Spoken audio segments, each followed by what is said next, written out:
过去的阿波罗计划是，我把人送上去，人登陆到月球，登陆月球了，我就拍个照片，然后呢拿了一些陨石，我就回到地球做一个短暂的停留。你说阿提米斯就很可怕，是说它未来要设立一个永久的基地，在这个地方我要设核能的这个所谓的动力，而且我上面会有一个永久的太空站，这里面就代表以后月球随时都有人类在居住。看到没有？这个都是水冰，水冰 ，water ice。这个水冰呢，你人类到了里面，利用电解的方法，可以变成氢跟氧。哦，那氧呢，就是我们可以呼吸了，没有问题了。氢呢，又是太空燃料，所以基本上太空燃料跟人类生活必需品的水，基本上都能够在它的范围之内做好啊。然后他们利用大量的太阳能板，你看到没有？还可以种菜。美国在研究，就是说，如果我可以把优抚的这个技术，等于说用在我的军方上的话，我就可以瞬间在空中、在水面下移动了。对，所以我就讲叫时空气泡、天外光球。美国，所以说在美国国会听证上，前情报官员 David Couch 就作证说，美国政府拥有这种非人猿起源的飞行器跟生物的残体。为什么？因为这些生物在活的时候就教他们怎么做，但是问题是，美国现在还没有完全掌握这个 know how。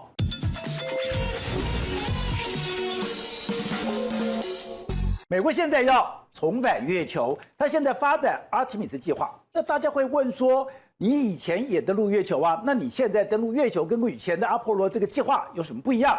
现在美国不像过去一样，以前阿波罗计划是我的太空人登陆。登月了以后呢，我拍个照，然后我拿下了一些陨石，我回到了地球，那是一个非常短暂的停留。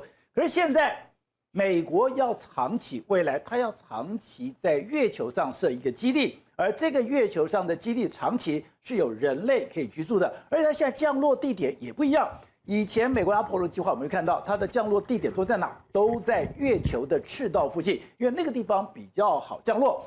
可是当它受到中国的刺激，因为中国现在不但是降落，而且还是降落在背面。现在美国要干嘛？它要在南极的地方降落，在南极的地方有水有冰，这个地方未来可能提供人类的能源，而且人类要在这个地方设置一个核能基地。所以，如果我在太空有一个永久的太空站，我跟月球有随时的连接，未来月球就随时有人类可以活动，那就等于是美国要占领月球。那美国干嘛要占领月球呢？这个就跟它整个星战计划跟整个太空计划有关了。如果我今天真的占领月球，第一个我可以进攻到火星，第二个就是我可以透过月球完全的掌控地球上所有的一举一动。而现在美国还不只是说我发展了阿提米斯计划，现在在国会的要求下面，甚至美国川普还要求 FBI 去查11个科学家过去4年神秘死亡的原因。你想说11个科学家死亡的有什么特别呢？因为这11个科学家非比寻常，他们有的是洛萨莫斯的科学家，有的是美国 NASA 的科学家，有的是美国军方高层，他们学的就是反重力，他们学的是这个所谓的先进推力，还有他们是优抚的专家。可是奇怪的是，这11个人在过去4年里面，有的自杀，有的被枪杀，有的莫名其妙死亡，有人失踪，都非比寻常。所以美国开始意识到说，他们是不是开始被入侵了？而这些神秘的科学家是不是受到一些外力的影响，一个一个死亡？当然，最后就是美国现在的国会也要求川普要解密46卷的影片。46卷的影片有2卷大概已经公诸于世了，44卷，他们说这里面是科学不能解释的，因为它有反重力的现象。按照现在的牛顿定理来讲，它完全不能解释，甚至有一种说法，他们是从另外一个次元直接进到地球这个空间。难道是真的吗？现在川普说他会公布，他真的会公布吗？那谈到这样的话题，当然我们今天要请到了航太博士傅仁老师来帮我们解读，现在美国在这个太空计划，美国的优抚计划到底背后的故事是什么？傅老师你好。宝姐好，好久不见，好久不见。好，那傅老师，我们大家第一个是，您现在在等于说航太，这个是美国现在最重要的阿提米斯计划。美国停止了它这个所谓的月球登陆已经数十年了，它现在重启。你说它是因为受到中国的一个刺激，而且跟过去不一样。过去的阿波罗计划是，我把人送上去，人登陆到月球，登陆月球了，我就拍个照片，然后呢拿了一些陨石，我就回到地球做一个短暂的停留。你说阿提米斯就很可怕，是说它未来要设立一个永久的基地，在这个地方我要设核能的这个所谓的动力，而且我上面会有一个永久的太空站，这里面就代表，以后月球随时都有人类在居住。对，是的。现在阿提米斯计划基本上是延续50年前美国早期的阿波罗计划。对，这是第一点。第二个，既然它延续，你为什么不把阿波罗以前的高科技拿来站在高科技上面再 advance 再进步呢？这就牵涉到一个问题，因为阿波罗早期那些计划是甘乃迪总统，他在1970年前他一定要登陆月球，这是一个宣誓，在这个宣誓情况之下，下面都搞不清楚，所以全部拼啊凑啊全部弄，所以很多东西它没有 documentation， 它没有文件，因为当时是受到了斯波尼克的这种威胁，因为等于是当时苏联先把卫星打上去，而这个卫星是可以绕地球，所以当时美国人一抬头就觉得有一个斯波尼克的威胁，天天在看我们，天天在看我们，所以美国人紧张，所以我用尽所有的力量，我一定要重返月球，这次拉开跟苏联的这个科技，你说。当时的这个所谓的当时拼凑的东西，现在看起来是拼凑，现在当时的东西已经不适合现在。对，你讲拼凑也是太看不起了。其实这些人是相当了不起的了，因为他们有一套系统工程的运作。然后在阿波罗计划执行从头到尾的过程中间，我们看过一部电影叫《关键少数》。关键少数，它所有东西现在都用 computer 在 run， 以前 analytic solution pencil and pen 算，所以很多东西不会，它完全是在2个界面之间，通通是算出来的。所以算这种东西就耗时间嘛，而且算不错，算的不对，不是要重来一次。你 computer 现在电脑，比如说我们现在用 MATLAB 算控制的东西，以前2小时做4题，现在2秒钟做4题。所以完全不一样的情况，所以第一个就 computer 进步，第二个就是他以前都是师傅打造，对，前面做了一个，后面一个不见得跟完全一样，完全是手工打造的东西，所以 reliability 很高，完全上去下来，而且当然还有靠运气了。你看像阿波罗13号，本来看要快死的人全部回来了，所以这等于是说美国全国上下、全世界上下不惜血本，官方出钱，现在不一样了。这个很多是私人出钱，等下你看阿提米斯很多是欧洲出的钱，它最重要，而且阿波罗14号，阿波罗是整个的系统，它整个的 power 是可以提供14天，去回嘛，10天嘛，14天嘛，它 power 只有14天，14天，那过了14天没有啊，燃料电池啊，所以就没有了，所以说它这个燃料电池都要算好，因为空间有限，这个为阿提米斯你可以看到欧空局给它一个太阳能板啊，完全是 power supply 的供应，所以基本上。我不能说几天了，因为他没公布，至少20天没有问题。对啊，再来就是因为阿波罗是3个人，2个人下月球，1个人在天上飞，然后2个对接。阿提米斯4个人，所以它重量就不一样，重量不一样，设备不同啊，你 backup 的东西不一样啊，所以等于多了将近1000磅左右。所以说你原来阿波罗降落是3个降落伞，它是11个降落伞，而且它降落分好几段，1段、2段、3段。到了最后一段，很平稳的降落到水里面，空间也大，很舒服，所以基本上不用。但是很不幸的，这个里面它那个尿桶没有做好啊，唯一一个尿桶没有做好，一个它是防热罩有些问题，它是阿提米斯1号防热罩出现问题，整个基本上我们可以看到它的防热罩在一开始它有出一个状况，后来嘛它就好多了。你看这个防热罩，这是阿提米斯1号的防热罩，现在好多了。那你看整个都防热罩都烧坏掉，这个地方都损害掉了嘛，对不对？这个地方这么大一块，对，所以他们怕这个损害是有问题。结果阿提米斯2号马上修正，对，所以这个反应非常快。这个防热罩是它在整个那个所谓的，就是后来那块就是对着要登陆重返的时候那块面，那这块面呢，基本上呢，这样就太空人就有威胁了。对，所以阿波罗所以你说如果这个东西烧得太快的话。那里面这些太空人就全部烧掉了。对。哦，原来就是要延缓它烧的时间嘛。阿提米斯1号这么危险啊？对，外面都烧坏掉。所以它是第2次阿提米斯2号马上改了以后呢，他把这个地方解决掉了，同时它进来的角度陡一点的话呢，进来的就好比原来这个面对烧得很快的，它陡一点点，是不是烧的少一点点了？没有那么正面。所以这一次我就正常的我就没有了，正常就是很好，没有问题。所以这是一个很重要的突破。那再来就是它是陡峭，你看到没有？它有连续的动作，阿提米斯2号进场，然后下降，然后着陆。你看它前面是3个伞，我们再看下面一张图，我们可以看到它好几个伞。好，你看这张图啊，对，它一开始分离，对不对？分离啊，分离这块就脱掉，这块就是对不起，欧空局做的。哦，这是欧空局做的。太阳板看到没有？可以持续不断的提供这个指挥舱的。你刚才讲阿波罗14号，它只有14天的时间，对，过了14天你就完蛋了。可它可以因为我有太阳能板，所以我这个太阳能是可以源源不绝的供应它这个能量。对，只要有太阳，有太阳，所以它既然你看第一段，它的成员开始喷火了，对不对？它 reentry 开始喷火，然后在40万英尺的时候啊，将近100多公里了，然后它开始重返，开始火烧，所以这个防热罩呢，基本上它就要保护了，对不对？防热罩就在这个时候。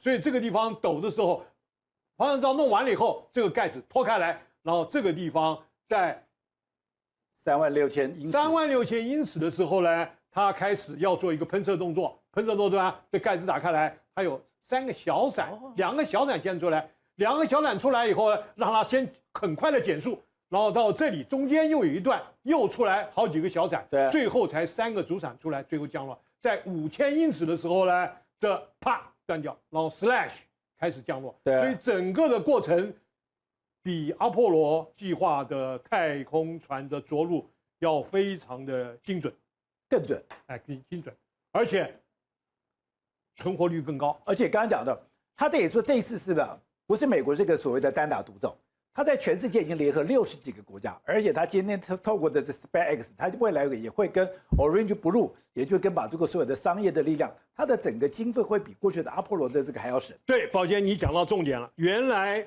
这个阿提米斯3号它就是要登陆月球的，但是呢临时改，它现在就是把 SpaceX 的火箭跟另外一个2家嘛竞争嘛 ，Orange Blue Blue 的火箭呢，2个要看是哪一个，然后来作用上。现在我们看前面这个特色在这里，这一段就 Service Module， 提供整个的能源，它的推进系统，还有它的空气，还有水，这写得很清楚。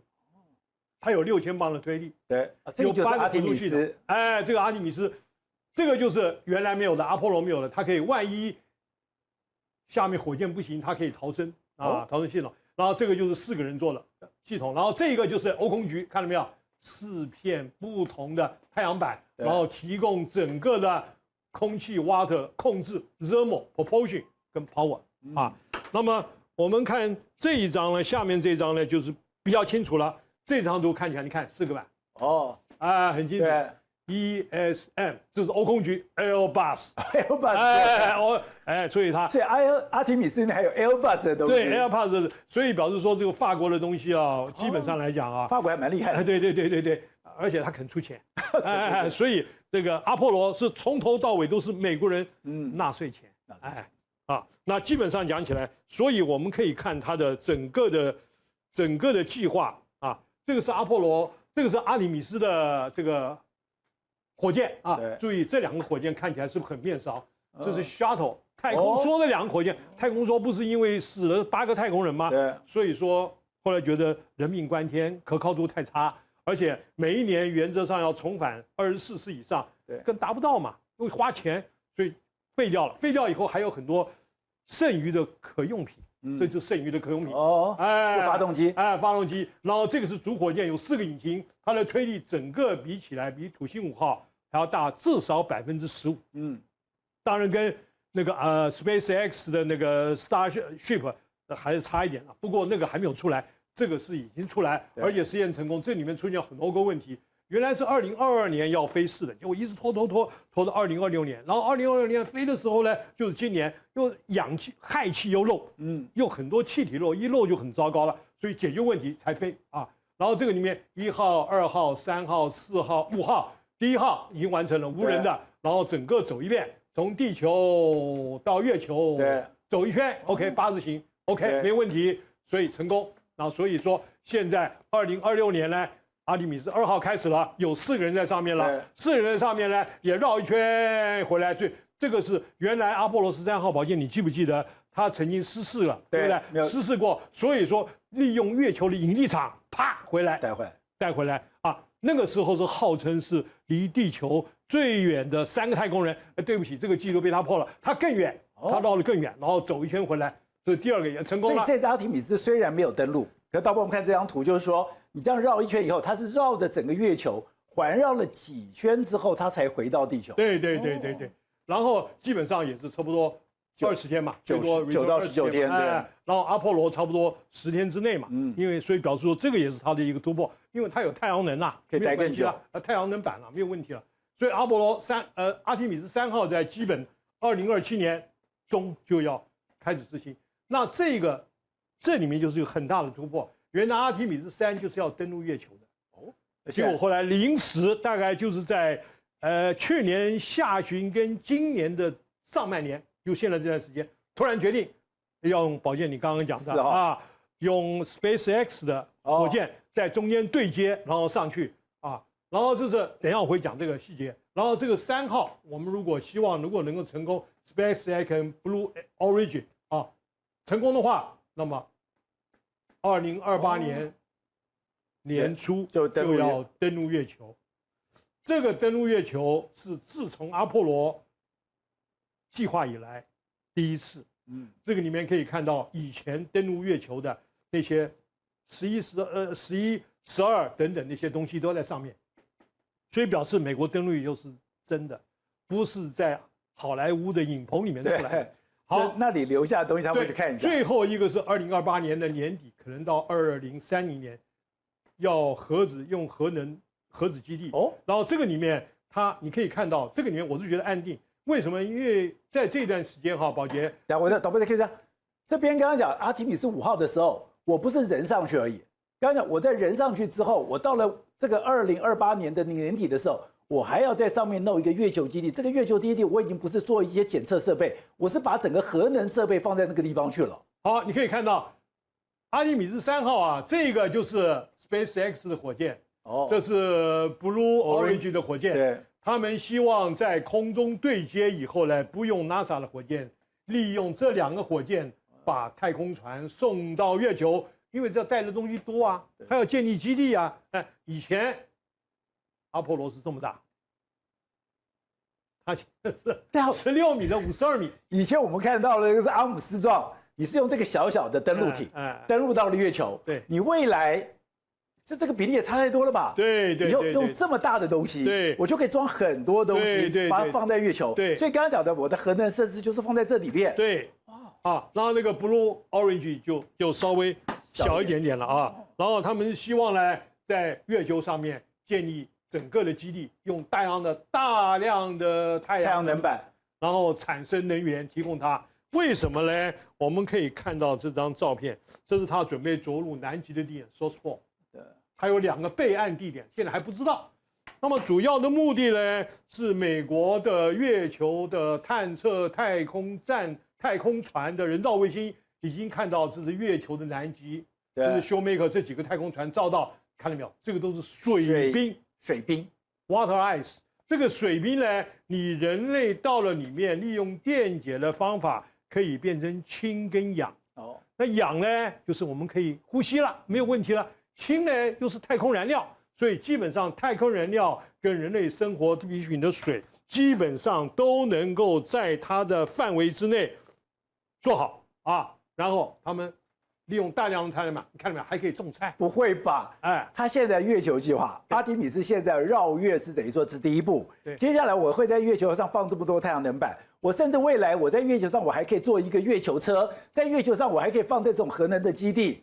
还可以很多小的机器人、无人机，通通会在这边出现。对，那基本上来讲，这是他的一个构想。但是呢，主要这些是因为美国也受了刺激，因为中国大陆准备在2028年，他的计划就是登陆月球。是，但是他登陆月球可能火箭没有那么大。对，但是他如果真的提前登陆月球了，那他也没有了。所以有人讲说，这一次阿提米斯计划刚刚讲是受到了中国的刺激。中国的嫦娥2号，它是登陆在哪？还是登陆在这个月球的表面？过去我们看阿波罗的这个计划里面，阿波罗计划里面都是在月球的赤道，那是一个比较好降落的这个所谓的地方，也都是一个所谓的向日面，就是我们地球永远面对这个地方。现在我要进去的地方是月球的南极。月球的南极有水有冰，它可以电解还原到氧跟氢，我就有能源，我就有等于有水可以使用。那代表说这个地方以后我就不是去了就走了，是以后永远一直都有太空人存在这个地方，是吗？对，同时呢，它为什么要用核能呢？因为这个太阳能啊，它产生的效率实在是不够大，所以它最后还是需要用核能。你也知道老美嘛，都是吃牛排啊、吃可乐啊，需要耗大量的能源。对，这一点点怎么可以够它用来的？当然要舒服，舒服就要能源够，能源够，对不起，那就是要核能。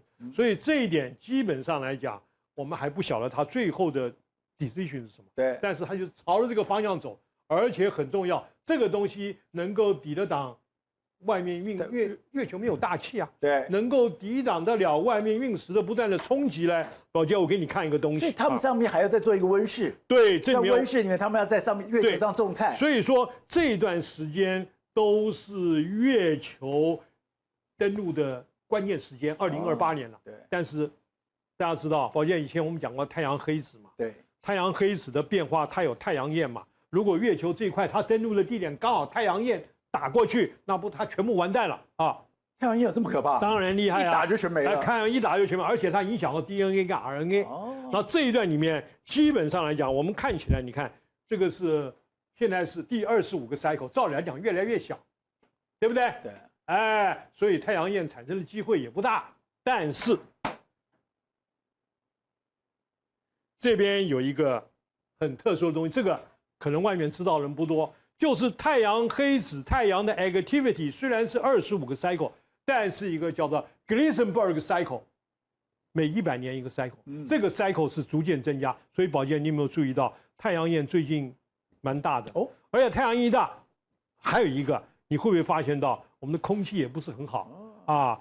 台湾南部小黑虫已经越来越多，对，因为惊蛰要打雷，对不对？打雷的时间也晚了，整个我觉得都跟这个东西有关系。那这个东西在这1-2年会很严重，刚好美国登陆月球就碰上这个时间，对，所以啊，特别建议，如果 NASA 有人听到的话，这一段他们要防备，能不能防备不知道。100年的它这个，而且10天之内最好去的10天之内，在过程中间也不要碰到这个东西。对，虽然这个 cycle 很小，虽然这个 cycle 你看很小，实际上这个 cycle。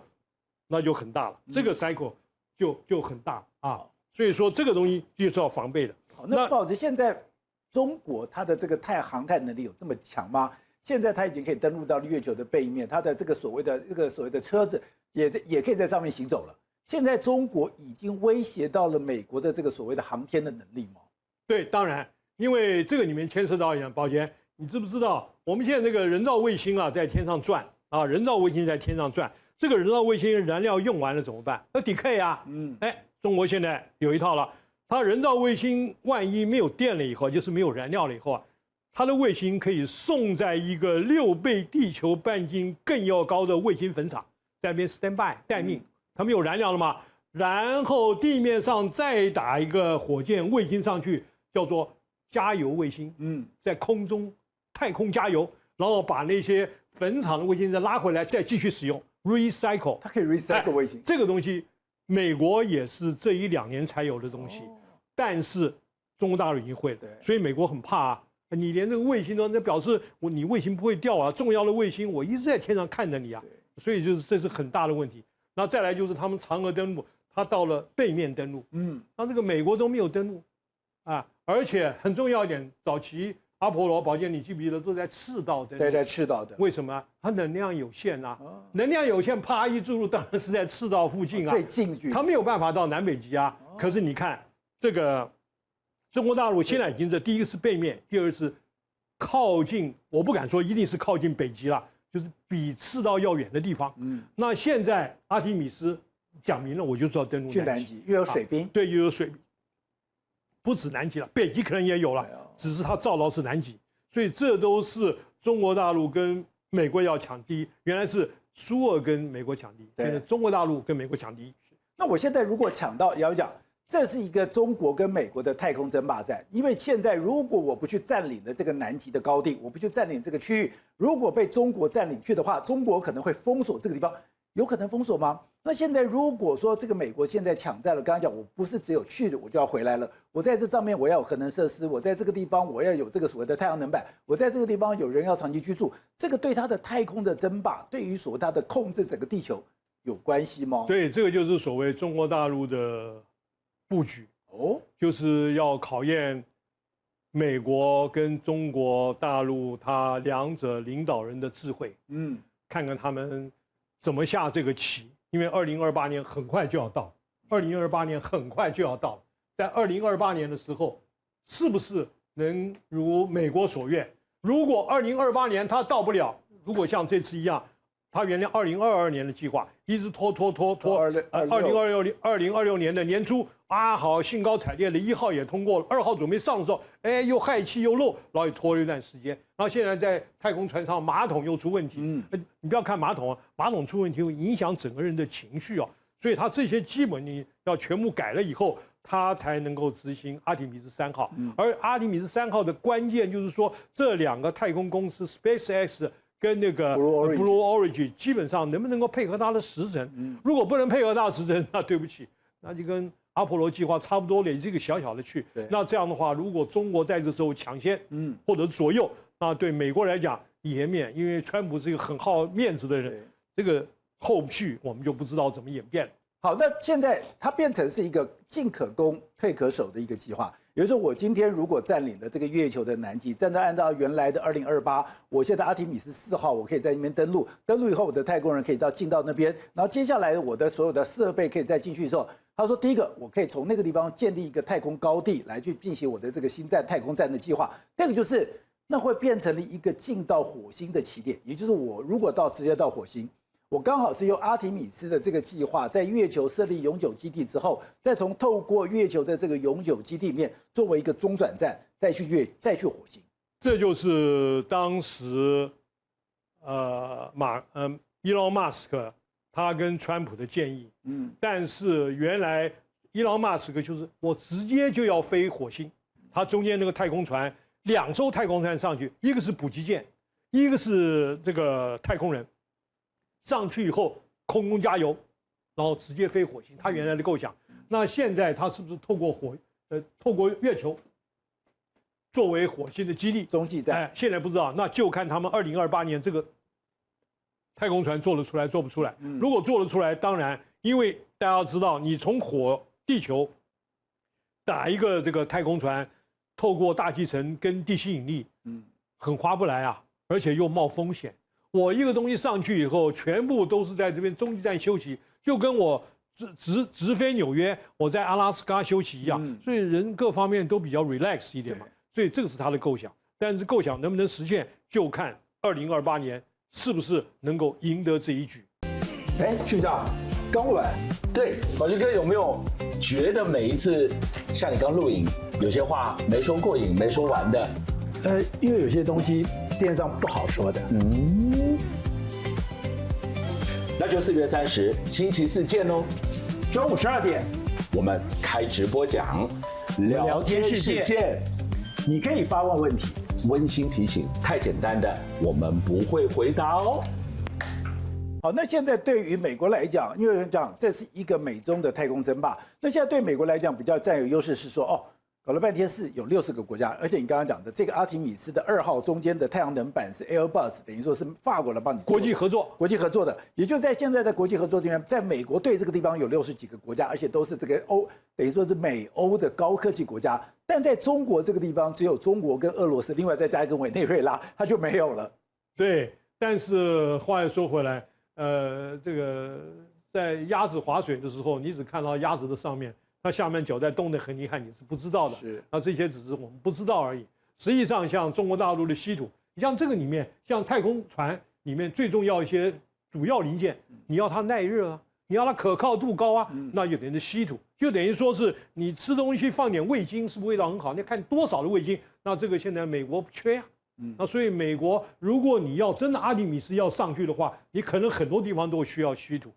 那这些是不是都有赖于外面来的提供啊？所以这个远水救不了近火，所以还是那句话，看你阿提米斯2028年这是一个做出来关键节点，不管你的材料，不管你的设备，不管你的人力，还有天时地利，能不能配合？因为美国为什么要在设定这么急的设定2028，就是因为现在中国设定的目标是2030年，你必须要在中国2030年登陆去占领月球的关键基地的时前，你要2028要做到。那我2028做到之后，刚刚讲的2029、2030，我才可以变成一个常规性的这个设备的。对，因为其实照原来美国 NASA 的计划，2028年之前它就要登陆月球了，对，一直说到现在。那中国大陆已经讲了，2028到2030年就是我的既定行程，所以基本上来讲，看哪一个能够先 match 这个时程，先登陆月球，那这个就是后续要看。好，那是我们刚刚讲到的，很多人看台湾看，阿提米斯计划以前美国不是已经有了阿波罗计划，为什么现在还搞了一个阿提米斯？刚刚讲两边的逻辑、两边的概念跟过去是不一样的，而且现在会大量的使用民间。刚刚看到那张图，就会让你非常惊讶，是以前阿波罗登陆呢只有一个小小的登陆艇。现在我要登陆的时候，我如果有 SpaceX 或者我有 Blue Origin 的话，我有一个刚刚讲的，我的整个登陆舰是完全的不一样。这个登陆舰完全不一样的话，我可以载完全不同的东西，我可以在这个地方设立一个永久的基地。所以未来我们对太空的想象，我们跟太空的互动会跟现在完全的不一样。那现在美国只有做一个阿提米斯计划吗？没有，美国现在的在他的参众两院的压力之下，甚至川普还要求 FBI 是真的去查哦。为查什么呢？查有11个科学家在过去的4年之间神秘的死亡。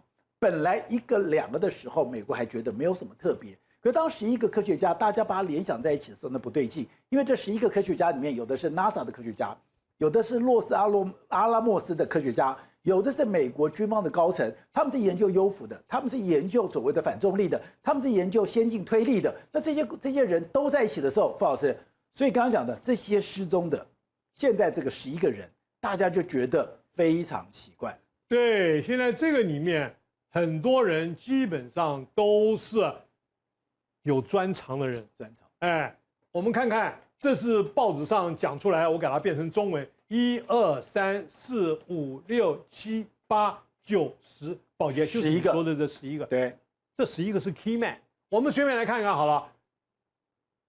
这个是空军基地前指挥官基本上来讲，他掌握了很多高科技那指挥官呢，这个基地这样非常的很神秘的基地那这个是阿拉莫斯实验室的员工阿拉莫斯你知道是美国的能源跟高科技所有的集合，对，都在这个里面。你看阿拉莫斯好几个，1个、2个，至少有2个对，而且都是失踪，都是失踪。所谓失踪，就是说还没有找到尸体，对所以搞不清楚。那这个根本就已经死掉了，喷射推进这个宝杰，这个是一个 NASA 的NASA 在加州，这我去过很多次，也开会开了很多次。这个里面都是 key man， 这个里面就是美国所有的先进计划都是丢到这个地方实习。比如说我们太空船要到木星要到火星通通都是这个里面。然后这个也是，你看2个JPL，对，1个不止3个，1个、2个、3个 JPL 然后这个呢，加州理工学院开玩笑，加州理工学院就在 JPL 的旁边，也算 JPL， 所以1个、2个、3个、4个，开玩笑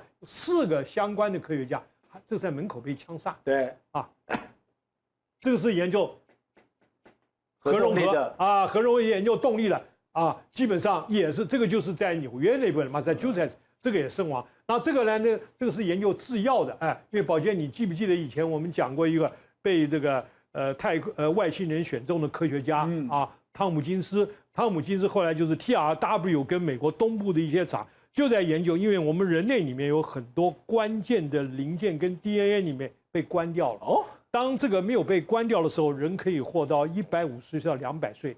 那个 key 要打开来就是靠药物。那 TRW 已经在研究了。对，那这个就是制药公司，不知道这个制药公司呢跟它有什么关系，我只是猜测然后这个是来研究先进概念，对，反重力反重力。所以研究反重力的人，你只要一被公开，对不起，目标显著，对，那嘴巴太大，对不起，也很危险。所以这些都是干脆就自杀了。对，那前面是1、2、3、4、5，这5个是失踪的。对，下面是完全已经死掉了。对所以现在这里面，所以川普讲这几个还有机会，但是我看机会也不大机会也不大。是你如果没有把它全部列出来，大家还不觉得11个人的厉害，跟他的这种重要性。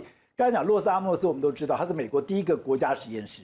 那等于说，你今天的这个所谓的曼哈顿计划里面，这个跟他的协力就是洛斯阿拉莫斯。非常重要。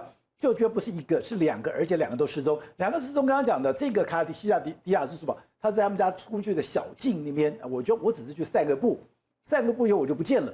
这个时候我们现在讲，那个喷气实验室里面 JPL 的，就之前讲，你登陆月球，登陆火星的那个奋进号。登陆那个动力都是他们做的，全部都不知道 system engineer 它的系统规划，然后它可以分很多小包商嘛，整个大脑通通在这个里面。对，所以我要登陆月球、登陆火星，我的所有的动力都是由这个地方做的。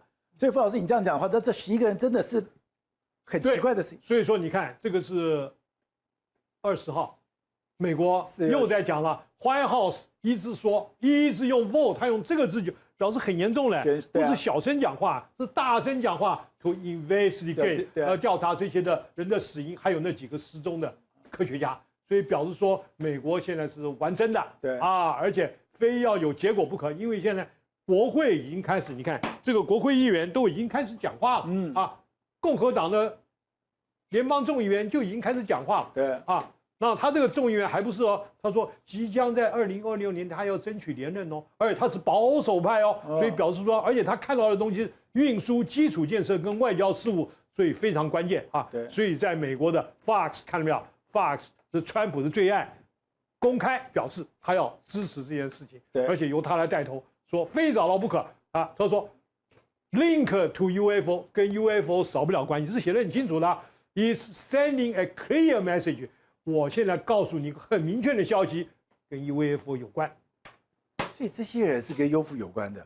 然后在这件事中，那现在除了 UFO 以外，他们还有哪些资料，有哪些证据做这11个人的失踪的奇特地点？因为刚刚讲这11个人，要么就失踪，要么被枪杀，要么就是要么到现在，要么就是什么，要么就是自己自杀，这个太不寻常了。所以表示说，从现在我们看到的这个资料来看，基本上来讲。这11个人的失踪，从前面1、2、3、4、5个失踪，其他全部死掉，而且研究的东西跟航太、跟高科技，甚至跟未来的能源、跟生命科学都有密切的关系。这些人的失踪，美国川普已经讲了，我非要找到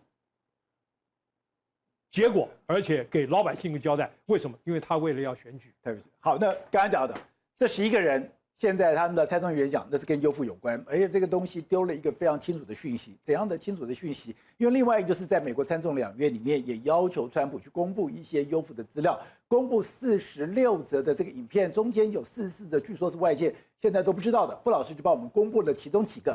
他说那个非常特别，是因为他完全反重力。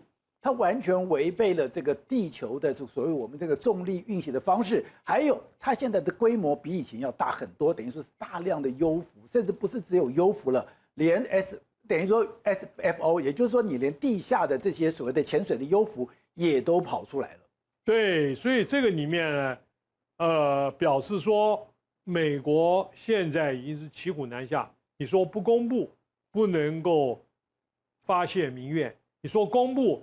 对他的所谓的 national 的 security 会不会影响？为什么呢？为什么公布幽浮会对他的国家？因为他私下偷偷在研究啊，你必须要研究你的公布你的成果啊，那别人就看哦你在研究东西，而且你已经到这个程度，你不知道啊，我已经研究什么东西，我可能比你高深，所以我可能比你早有结果，所以你就等于是告诉了你的对方，你现在的研究，别人可以追上你。好，那现在你会帮我们带来一些图片，就是说。现在在这几段时间里面，真的已经出现了一个新的变化。那最特别的是，有那个所谓的金色星球。那金色星球里面，天外星球里面，它基本上被一个所谓的气体包裹。如果这个气体包裹，这个现在美国也就在研究。美国在研究，就是说，如果我可以把幽浮的这个技术，等于说用在我的军方上的话，我就可以瞬间在空中、在水面下移动了。对，所以我就讲叫时空气泡、天外光球。为什么叫光球呢？宝剑，你说金球也没错，因为发光，外面一圈照在外面，所以这个东西基本上来讲，你所产生的效果，不是地球上的航空器能够表示出来的。这个就是早期你看，宝剑，我们以前讲过，2017年的12月16号，New York Times 公布的那个 Black Glowing aurora 那发光的光环，看到没有？就这个发光的光环，这个黑色的地方会随着温度的变化而有所改变，所以这个表示美国的高科技 F-18已经能够拍到这种在温度变化下光的变化，天外光球产生的效果啊！而且看到没有，2条线在这里，表示我雷达已经给锁定你。当然它有3部影片，有一部影片啪脱锁不见了，就表示你虽然锁上它还是有能力不让你锁到。对，哎，就是跟你玩啊。那么另外呢，我们就讲他所看到的现象，就像是看到没有，一个气泡，它包括在里面。所以说这个里面的所有动作跟牛顿定律，我在猜可能是很类似的。哎，但是这个气泡产生的作用，就让你隔绝了里面跟外面的关系。关键就在这个气泡。那美国跟苏联、当时的苏俄，通通都在研究这个气泡。基本上现在老美也就是希望你能够对外公开你的研究成果，包括这个气泡。这个就是一个重点。好，那我如果把比如说我的飞行器或我的船舶，如果有能力在外面做一个气泡之后呢，我有什么样的改变？就为什么讲说，结果如果我今天可以真的去做到像这样子，我的太空器、我的飞行器、我的这个所谓的船舰外面弄个气泡以后，我不管在天空，我在水面下就可以保护。他说我的速度会变得非常快，会增加10几倍，是吧？对，所以这就是一个，其实这已经做到。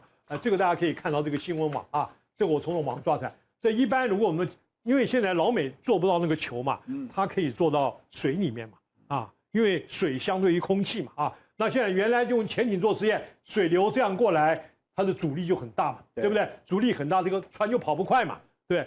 它现在呢加个气泡，在外面，你的气体呢就从这样子经过，这样相对来讲就减少了它的阻力，对，减少阻力，那我速度再增加一点，我是不是可以跑得比较快啊？对，好，那现在苏俄已经做了一条这个船了啊，这个是2000年8月12号，苏俄大家可以上网去查这个核子潜艇库尔斯克号 ，Kursk 啊，那这个潜艇对不起，2000年8月12号呢发生2次爆炸，118个海军丧生，这个就是到目前为止俄罗斯海军最严密的灾难。这跟气泡有关系？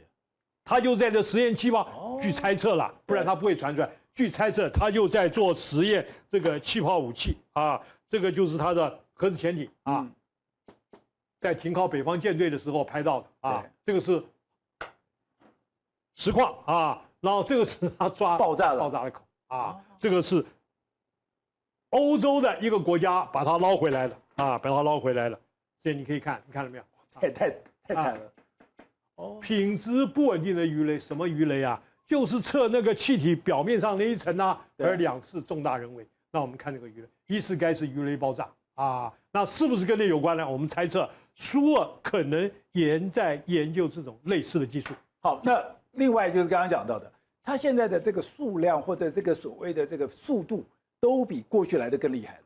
对，这个就是因为你有这个气泡保护，让它能够产生适当的效果。我们是不是放一些影片来看？好，现在大家可以看到这部影片。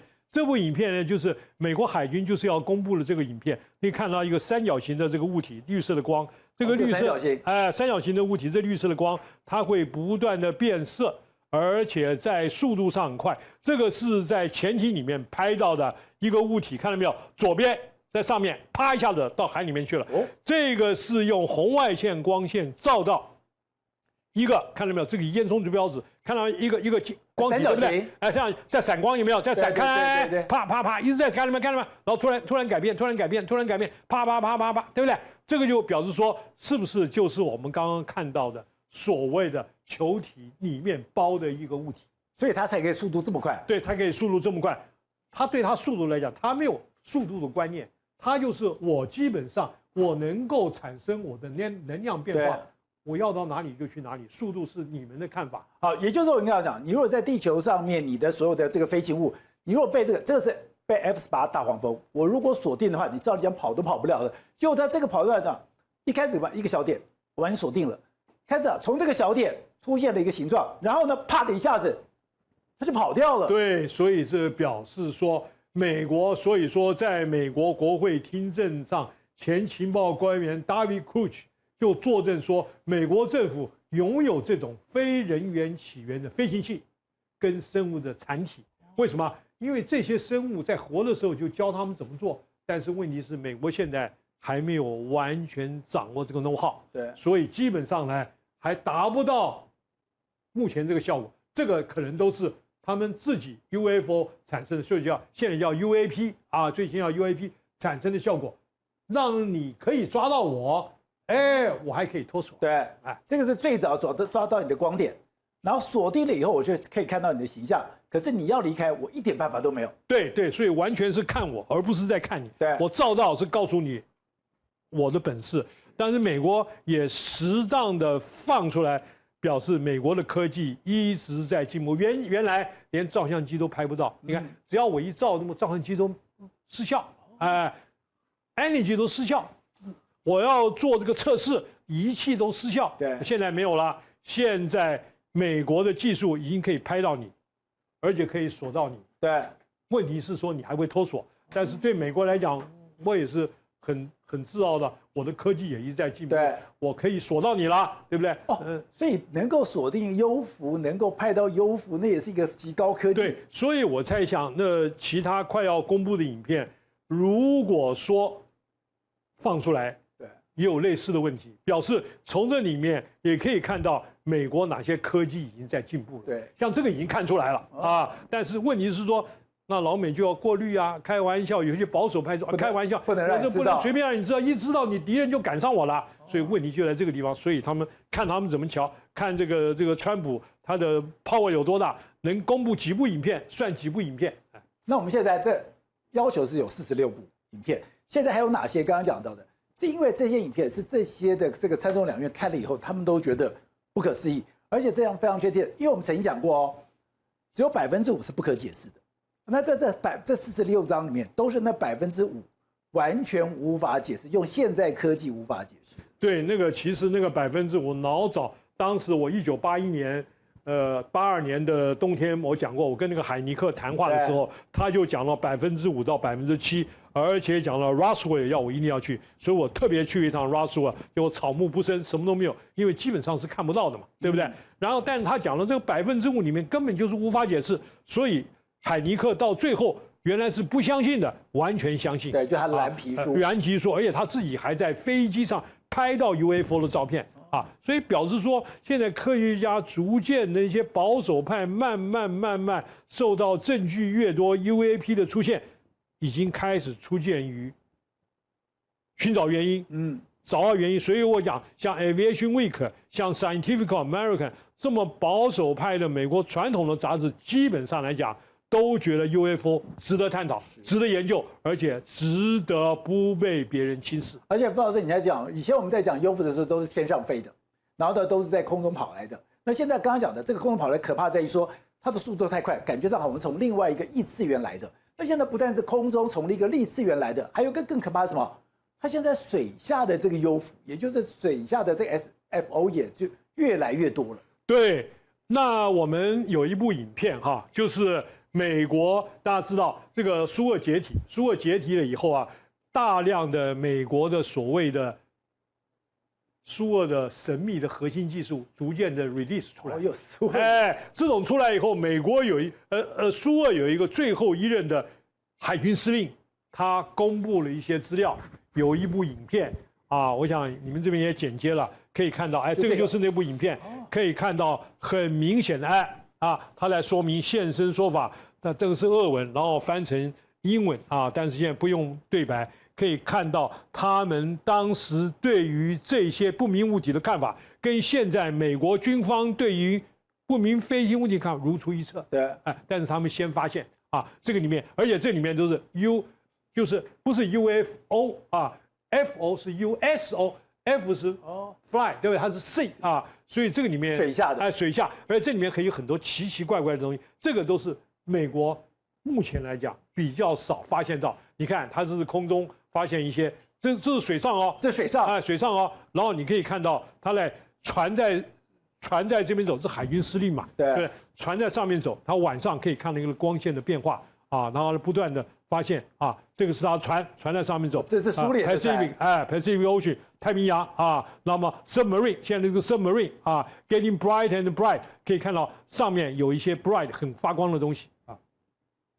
这个影片很长啊，所以我们这个他的潜水，所以他才要去发展他的潜水艇被空气所包围，因为他们现在也有这个技术了。对，所以虽然2000年他就失事爆炸，就是因为他研究这个东西啊。然后他说啊，这个看到没有？南极，他说 underground cave 以南极，他们这些船呢就是 U-boat， 就表示说当年希特勒最后打败了以后，一批高科学家带着这些研究设备直接进到南极，然后发展了所谓的 U-boat， 不用 U-boat 带到南极，然后在里面产生基地。那么这批就是1945年的 submarine 啊，苏俄的 submarine 去探讨这些原因啊。US Navy 1947年，所以表示说什么？苏俄比美国早2年哦，看到没有？早2年，然后他去看，都是去南极，所以这个可能时间来不及。这南极有一段很精彩的故事。早从跳高计划，宝剑我们以前讲过，从跳高计划里面就在讲美国要去追查南北极，所以南北极可能是通的，因为那个伯德少将他在北极看到没有？跳高行动是去北极，对不对？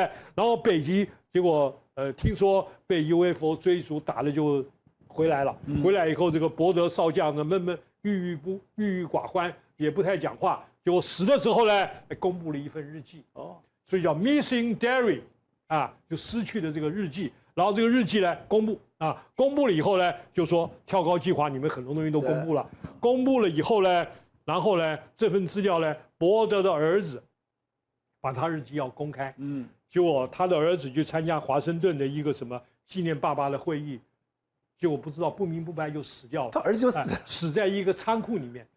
而且这个里面，他跳高行动牵涉到当时的美国的第一任的国防部长，就是美国发展潜航空母舰的开山祖啊。然后这个国防部长呢，跟伯德一起啊，然后伯德后来他不能讲话嘛，在他的日记里面，我们可以讲，现在他们 Missing Daily， 听说已经找到，我有他那个 PDF， 那 PDF 大概30-40页，里面讲得很清楚。然后最后讲到这个国防部长，最后呢得了忧郁症，最后他退休了。这个美国总统那个是应该是罗斯福还是什么？我忘记这个总统名字了。就在1946年、47年的时候，他强迫他退休，所以他生病，所以退休了。美国海军医院特别原来是给他住在1楼海军医院，因为他的这个忧郁症嘛，就突然说叫他改到16楼。1楼改到16楼，结果16楼住了没多久，他的很好，体重也增加了12磅啊，精神也很好。过了2天，突然跳到楼下死掉了啊！所以这些就是联合宝剑你刚刚讲的，美国11个失踪的科学家，这前面也一直在失踪，而且这失踪都是有原因的。这个国防部长为什么死呢？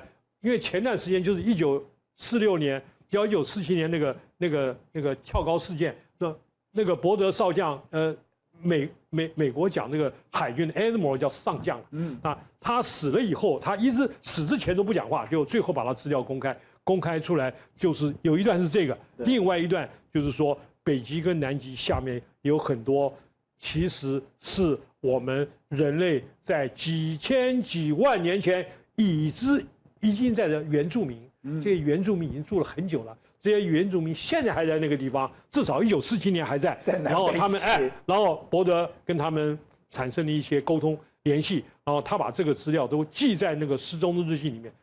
日记真本呢，他的儿子后来死掉，真本也不知道去哪里了。对。然后现在坊间好不容易流传了一个本，然后不知道是真是假，就讲述了这么一个故事。从这次美国进攻了我们委内瑞拉，从美国进攻了这个伊朗，在这个战争里面，你发现已经改变了过去所有的战争想定跟战争的形态。这一次的战争的第一枪都是太空军打的，都是网络司令部打的。也就是说，现在透过天空的卫星、天空的网际网络，已经掌控了所有战争的节奏。所以有人讲说，未来如果中国跟美国在打仗的时候，第一枪已经不是所谓的海军，已经不是陆上的部队，第一枪一定是开在天空。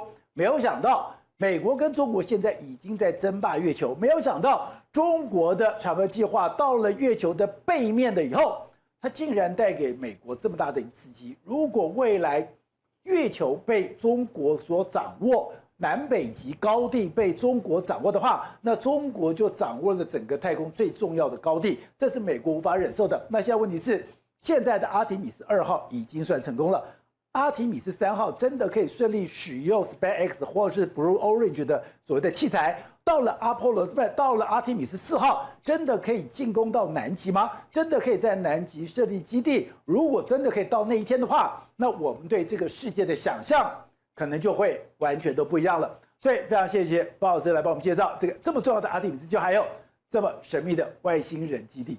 谢谢。非常谢谢您的留言，而您的留言我们都会来仔细的阅读。我们非常谢谢施娜77，你说谢谢我们的制作团队的精良内容，他小小心意，我们也感受到你的心意，我们也会努力的来制作您喜欢的一个内容。那我们也非常的感谢这个是 Bo Dream Came True Bo。然后呢，你说谢谢我的用心访问，你谢谢洪医师认真教学有关肾的健康这个知识。现在对于这种健康医疗是我们在网络的部分非常认真要耕耘的一块。我们当然希望台湾未来是一个强壮的国家，台湾未来也是一个伟大而这个健康的国家。另外，我们也感谢了这个 QB Jackie。那你说我们导正了台湾往正向的道路的无形力量，这就是我们努力的方向。因为我们相信说，走对方向，走正确的路，比什么都还重要。那我们也非常谢谢这个 Albert 王，他说你深有同感，从大中小去观看事情，希望能够找到不同的产业来说说他们的成长趋势。我们知道现在台湾的整个产业趋势是呈现一个大爆发的状况，现在连韩国都非常的紧张，所以未来我们也会多报道这种产业趋势。我们希望大家共同来成长。另外就是非常谢谢林立清 D2S， 他说你现在看到了伊隆马斯克的打不败神话，现在台积电的50公里的强大供应链，我们现在也会针对这些国际趋势，而且在整个国际变化的当中，台湾我们到底扮演什么样的一个角色？然后，那我们也看到了，另外就是这个 Lovely 这个您提到的，就是说感谢我们精辟的见解，把台湾的情势诠释得非常的清楚，这就是我们现在要努力的方向。因为台湾一直在往前走，台湾的往前走，我们要相信台湾。另外就是这个所谓的755里面，你特别就是感谢，我们也感受到您的这个对我们的肯定。我们真的非常谢谢。另外就是这个蓝静，您说谢谢我们制作优质的节目，他是一个退休人士，支持台湾，我们也希望整个台湾一起来进步。